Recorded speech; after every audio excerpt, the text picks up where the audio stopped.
कुठून आणलेले आहे हे चॉकलेट? थायलंडचे. हा, थायलंडचे. कोण गेलं होतं थायलंडला माझे पप्पा. फिरायला? हो का, फिरायला गेले, थायलंडचे चॉकलेट आणले. कोणासाठी आणले तू चॉकलेट?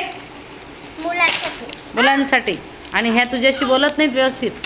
हां, तुझं काय म्हणणं आहे यांना? काय म्हणणं आहे तुझं?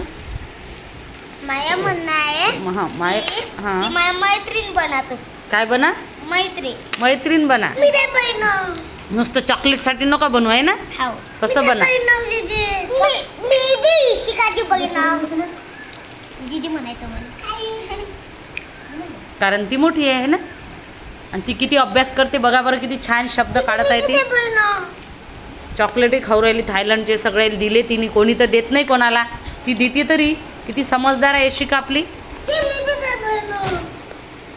आता घचे शब्द काढून राहिली पा, प्रत्येक शब्दाला राऊंड करून राहिली ते घचे शब्द. तिला आता पहिल्यांदा क पासून शब्द दिले पा, घचे शब्दाला गोल राऊंड करा, बरोबर करत आहे दीदी.